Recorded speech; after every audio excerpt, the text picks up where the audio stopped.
Hello dear students, welcome to Accounts in Telugu by Professor Devika Bhatnagar. Accounting standards అనే subject గురించి మాట్లాడుతున్నాం. దీంట్లో last క్లాస్లో ఏం నేర్చుకున్నాము? ఫినాన్షియల్ అకౌంటింగ్ అంటే ఏంటి, దాని డెఫినేషన్, దాని features, objectives, advantages, disadvantages, basic information తెలుసుకున్నాము. ఈరోజు దానికి ఎక్స్టెన్షన్గానే అకౌంటింగ్ థియరీ అంటే ఏంటి, దీని వలన ఎట్లాంటి ఉపయోగాలు ఉన్నాయి, దీంట్లో ఎలిమెంట్స్ ఏంటి, అసలు ఇది ఏంటి, కాన్సెప్ట్ ఏంటి అనేది చూద్దాము. ఏం కన్ఫ్యూజ్ అవ్వకండి. అకౌంటింగ్ థియరీ అంటే ఏంటి అని పెద్ద కన్ఫ్యూజన్ ఏమి ఉండదు.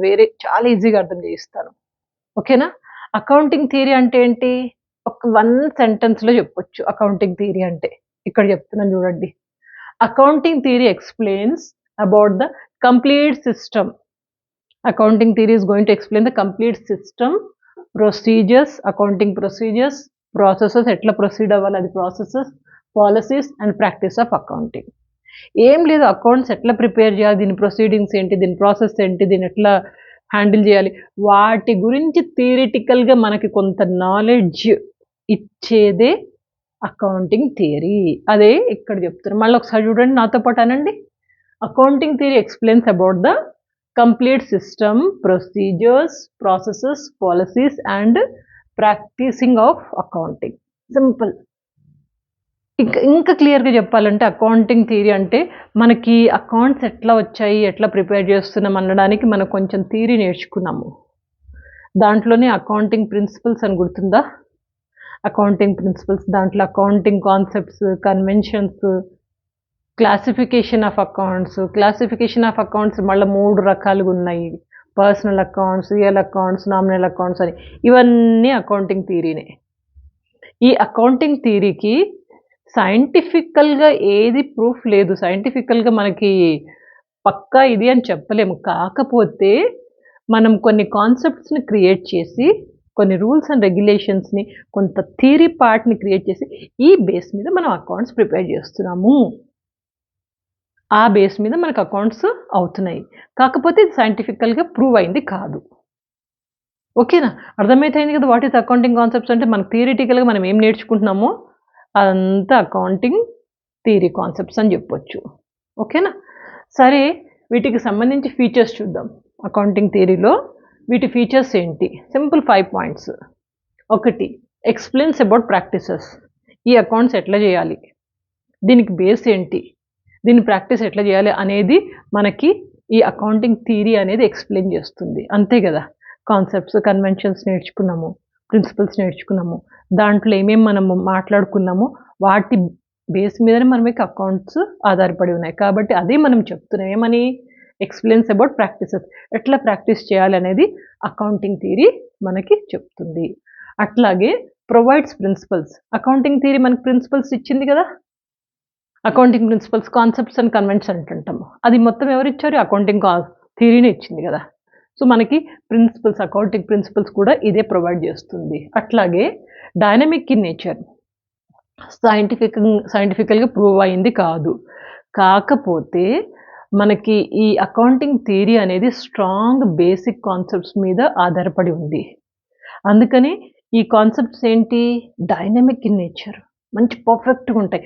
అర్థం చేసుకొని చక్కగా ఫాలో అయ్యి ఆ కాన్సెప్ట్స్, ఆ థియరీ బేస్ మీద మనం వర్కౌట్ చేస్తే కనుక యూనివర్సల్గా ఈ అకౌంటింగ్ థియరీ అనేది applicable. So dynamic in nature అంటున్నాం. అట్లాగే డెవలప్ సొల్యూషన్స్. ఈ అకౌంటింగ్ థియరీ ఏంటంటే కొన్ని కాన్సెప్ట్స్ మీద ఆధారపడి మనం అకౌంట్స్ చేస్తున్నాము కదా. లైక్ జర్నల్ ఎంట్రీస్ రాయాలన్నా, లెడ్జర్స్ రాయాలన్నా, ఏదైనా మనం చేస్తున్నాము. కాకపోతే దీనికోసం ఏంటి అంటే కనుక సొల్యూషన్స్ కూడా మన దగ్గర ఉంటాయి. మనకు వచ్చిన ట్రాన్సాక్షన్స్ రాస్తున్నాము, దాంతో పాటుగా కొత్తగా ఏదైనా ప్రాబ్లం వస్తే గనక దానికి సొల్యూషన్ ఏంటి, ఆ సొల్యూషన్ ఎక్కడి నుంచి వస్తుంది? ఎవరో వచ్చి ఇయ్యరు. మన కాన్సెప్ట్స్ అండ్ కన్వెన్షన్స్, మన అకౌంటింగ్ థియరీ, ఆ థియరీనే గట్టిగా చదివితే దాంట్లోనే మనకి సొల్యూషన్ దొరికిపోతుంది.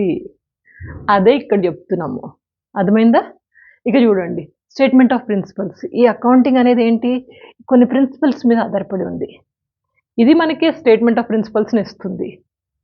ఎక్కడి నుంచి వచ్చే ప్రిన్సిపల్స్? అకౌంటింగ్ థియరీ నుంచి.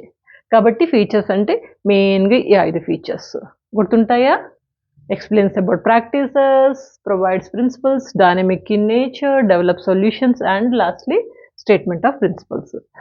అయితే అకౌంటింగ్ థియరీ అనేది ఒక 4 ఎలిమెంట్స్ అంటే 4 అంశాల మీద ఆధారపడి ఉంటుంది. దాన్నే మనం key elements of accounting theory అంటాము. Key elements, main important areas. ఏంటవి అంటే గనక అకౌంటింగ్ థియరీలో ఉండవలసిన ముఖ్యమైన లక్షణం కన్సిస్టెన్సీ.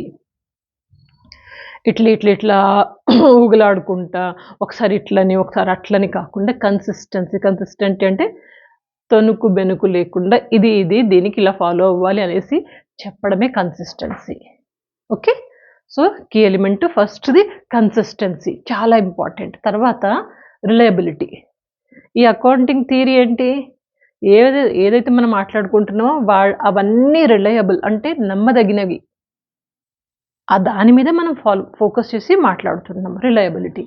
అట్లాగే యూస్ఫుల్నెస్. మనకు అకౌంటింగ్ థియరీ కూడా ఏదైతే మనం చేస్తున్నామో మన కాన్సెప్ట్స్, కన్వెన్షన్స్, ఇవన్నీ ప్రొసీజర్స్, రూల్స్, రెగ్యులేషన్స్, ఇవన్నీ యూస్ఫుల్నెస్, అవసరమైనవి. అనవసరంగా మనం ఏది నేర్చుకోవట్లేదు, అనవసరంగా ఏది ఇంక్లూడ్ చేయట్లేదు. Everything whatever we are discussing in the accounting theory everything is usefulness అనేది ఉంది. అట్లాగే రిలవెన్స్, అవసరమైనదే. అకౌంటింగ్ థియరీలో మనం మాట్లాడేది అవసరమైనది, రిలవెన్స్ టు ద ఇన్ఫర్మేషన్. మనకు అవసరమైన దానికి సంబంధించింది మనం వాడతాం రిలవెన్స్. ఇర్రిలవెన్స్, అవసరం లేనిది నో, వి వోంట్ టచ్, మనం ముట్టుకోం. కాబట్టి కీ ఎలిమెంట్స్ అంటే 4 పాయింట్లు. కన్సిస్టెన్సీ అంటే అటు ఇటు కాకుండా మంచిగా స్టేబుల్గా ఉండడము, రిలయబిలిటీ నమ్మదగినది, అండ్ యూస్ఫుల్నెస్ అవసరమైనది, అదేవిధంగా రిలవెన్స్, రిలయబిలిటీ, రిలవెన్స్. ఇవి 4 ఎలిమెంట్స్ మీద మనకు అకౌంటింగ్ థియరీ అనేది ఆధారపడి ఉంటుంది. ఇది కాకుండా మనకి ఎలిమెంట్స్ ఆఫ్ అకౌంటింగ్ థియరీ అని ఒక టాపిక్ ఉంది, అంటే క్లాసిఫికేషన్ ఆఫ్ అకౌంటింగ్ థియరీ. ఈ అకౌంటింగ్ థియరీని 3 రకాలుగా క్లాసిఫై చేయొచ్చు, 3 రకాలుగా. ఫస్ట్ది ఏంటి అంటే ఇంటర్ప్రిటేషనల్ థియరీ. ఇంటర్ప్రిటేషనల్ థియరీ అంటే మన కాన్సెప్ట్స్ అండ్ కన్వెన్షన్స్ అకౌంటింగ్ థియరీలో ఏవైతే నేర్చుకున్నామో ఎవ్రీథింగ్ ఇంటర్ప్రిటేషనల్గా ఉంటాయి. రూల్స్, రెగ్యులేషన్స్, మనం ఏం చేస్తున్నామో దానికి సంబంధించిన ఇన్ఫర్మేషన్ మొత్తము క్లియర్గా, నీట్గా ఎక్స్ప్లెయిన్ చేసి అవతల వాళ్ళకి అర్థమయ్యే విధంగా చెప్పడమే ఇంటర్ప్రిటేషనల్ థియరీ. నాకు అర్థమైంది సరిపోదు, అవతల వాళ్ళకు అర్థమయ్యేటట్టుగా ప్రజెంట్ చేయాలి అని అకౌంటింగ్ థియరీ చెప్తుంది. ఇది ఒక type of accounting theory, interpretational accounting theory. Second one ఏంటి, అకౌంటింగ్ స్ట్రక్చర్ థియరీ. ఈ అకౌంటింగ్ స్ట్రక్చర్ థియరీలు ఏంటంటే మనకు ఆల్రెడీ అకౌంటింగ్ గురించి కొన్ని రూల్స్ అండ్ రెగ్యులేషన్స్, సిస్టమాటిక్ మొత్తం రాసింది. కాకపోతే ఇక్కడ గుర్తుపెట్టుకోవాల్సింది ఏంటంటే ఫ్యూచర్లో మనకి ఏదైనా ప్రాబ్లం వచ్చిన, ఏదైనా హ్యాండిల్ చేయడం కష్టమైనా కానీ అలాంటప్పుడు ఈ అకౌంటింగ్ థియరీ అనేది మనకి క్లియర్గా ఇది ఇలా చేయాలి, దీనికి ఇది అప్లికబుల్ అనేసి చెప్తుంది. కాబట్టి మనము అకౌంటింగ్ స్ట్రక్చర్ థియరీ అంటున్నాము. ఆ స్ట్రక్చర్ మనకి అవసరమైన విధంగా ఫ్యూచర్లో ప్రాబ్లమ్స్ వచ్చినా దాన్ని హ్యాండిల్ చేయడం నేర్పిస్తుంది. ఇక్కడ డెసిషన్ యూస్ఫుల్నెస్ థియరీ మూడవది. డెసిషన్ యూస్ఫుల్నెస్ థియరీ అంటే మన అకౌంటింగ్ థియరీ ఏది చేసినా కానీ అది ఒక్క ఇన్ఫర్మేషన్ అనేది ప్రాపర్గా ఇస్తుంది. ప్రాపర్ ఇన్ఫర్మేషన్ ఇచ్చినప్పుడు ఏమవుతుందంటే మనము డెసిషన్ మేకింగ్ అనేది ఈజీగా చేయగలము. ఇది ఇట్లా ఉంది, పొజిషన్ ఇట్లా ఉంది, దీన్ని బట్టి మనం ఏం చేయాలి, ఏదో ఒక డెసిషన్ తీసుకుంటాం. పొజిషన్ బాగాలేదు, దెన్ వాట్ టు డూ, మనం ఎక్స్పెక్ట్ చేసిన ప్రాఫిట్స్ రాలేదు, సో మన డెసిషన్ ఏంటి, ఆ ఇన్ఫర్మేషన్ మనకి అకౌంటింగ్ థియరీలో దొరుకుతుంది. అందుకని మనం డెసిషన్ యూస్ఫుల్నెస్ థియరీ అంటాం. మొత్తం అన్ని 3 రకాలైన అకౌంటింగ్ థియరీస్ ఉన్నాయి, interpretational theory, accounting structure theory and decision usefulness theory. ఇక తర్వాత అడ్వాంటేజెస్ చూద్దాం. Simple, easy to understand. Advantages అయితే ఇక చాలా ఈజీగా చెప్పొచ్చు. Benefits or advantages of accounting theory. దీనివల్ల ఉపయోగాలు ఏంటి, ఫస్ట్ది increases the efficiency of accountants and accounting books. Accounting theory మంచి నాలెడ్జ్ ఉందనుకోండి, ఇది ఏంటంటే అకౌంటెంట్స్ యొక్క ఎఫిషియన్సీ, వాళ్ళ యొక్క సామర్థ్యం, వాళ్ళ యొక్క కెపాసిటీని పెంచుతుంది. అంటే కాన్సెప్ట్స్ క్లియర్గా ఉంటాయి కదా, స్ట్రాంగ్ బేసిక్ ఫౌండేషన్ ఉంటుంది. కాబట్టి అకౌంటెంట్స్ యొక్క ఎఫిషియన్సీ పెంచుతుంది, ప్లస్ అకౌంటింగ్ బుక్స్ కూడా మీరు ప్రాపర్గా ప్రిపేర్ చేయగలరు. నాకు వచ్చింది నాలెడ్జ్, ఆటోమేటిక్గా బుక్స్ కూడా మంచిగా మెయింటైన్ చేస్తా, అది ఫస్ట్ అడ్వాంటేజ్. తర్వాత ఈ అకౌంటింగ్ థియరీ నేర్చుకోవడం మూలన brings criteria for logical decision making of accounts. చేస్తున్నాం అకౌంట్స్. ఇది చేయడంలో అర్థం ఏంటి, దీంట్లో లాజిక్ ఏంటి, ఆ లాజిక్ డెసిషన్ మేకింగ్ అనేది మనకి ఈ అకౌంట్స్ ప్రిపేర్ చేయడంలో ఒక ఐడియా అయితే వస్తుంది. ఎవరికైతే స్ట్రాంగ్ ఫండమెంటల్ థియరీ ఉంటుందో, అకౌంటింగ్ థియరీ నాలెడ్జ్ ఉంటుందో వాళ్ళ కోసమే ఈ point. Logical decision making is possible if you have strong accounting theory knowledge. ఓకేనా? అట్లాగే help the accountants to develop better approach. ఇది ఇట్లా ఉంది, దీన్ని ఇంకా ఎట్లా చేయొచ్చు, ఎట్లా చేస్తే ఎట్లా బాగుంటుంది అదే ఆ బెటర్ అప్రోచ్. అది కూడా మనకు అకౌంటింగ్ థియరీ బాగా తెలిసి ఉంటే కనుక అకౌంటెంట్స్కి బెటర్ అప్రోచ్ కనుక్కునే అవకాశం వాళ్ళకు ఉంటుంది. అదే అంటున్నాం, helps the accountant to develop better approach while maintaining accounts prepare చేసినప్పుడు అతనికి ఐడియా వచ్చేస్తుంది. అదే ఇట్లుందిగా, దీనికి ఎట్లా చేద్దాము.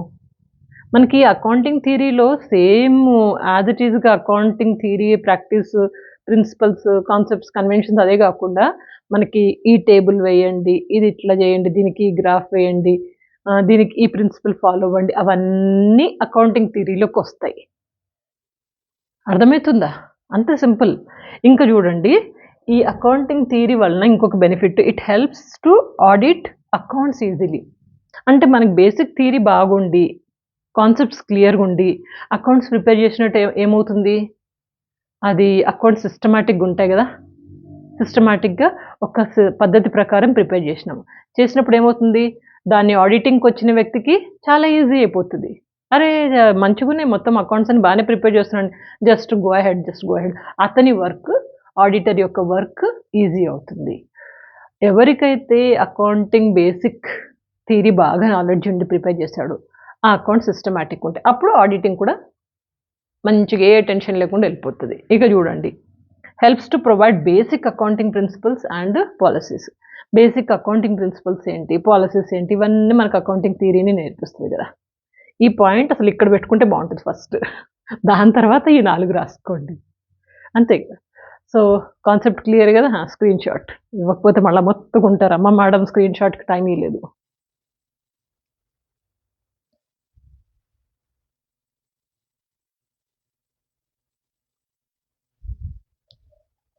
టాపిక్ క్లియరే కదా. రేపు పొద్దున ఎగ్జామ్లో అకౌంటింగ్ థియరీ అంటే ఏంటి అని ఇట్లా దిక్కులు చూడకండి, వెరీ ఈజీ. సో ఈ బేసిక్ కాన్సెప్ట్స్ మీకు క్లియర్ ఉంటాయి కానీ నెక్స్ట్ క్లాస్లో మీకు స్టాండర్డ్ ఆఫ్ అకౌంటింగ్ స్టాండర్డ్స్ అవి నేర్పిస్తాను. ఏం లేదు, చాలా ఈజీనే. ఓకేనా? ఓన్లీ ద థింగ్ ఈజ్ మీరు కొంచెం ప్రెజెన్స్ ఆఫ్ మైండ్ పెట్టుకొని కొంచెం ఫోకస్ చేస్తూ వచ్చేస్తాయి. Checkout the playlist. ఈ ఛానల్, ఇంగ్లీష్ ఛానల్, రెండిట్లో ఎక్కడ ఏది ఉంటే అది వాడుకోండి. 10 మందికి షేర్ చేయడం మర్చిపోకండి. షేర్ చేస్తేనే ఈ ఛానల్ కంటిన్యూ అవుతుంది, లేకపోతే ఈ 200-300 వ్యూవర్షిప్ తోటి కంటిన్యూ చేస్తాను, నా ఎనర్జీ టైం వేస్ట్ కదా. So it's in your hands, మీ చేతుల్లోనే ఉంది. Stay connected, practice well, good luck.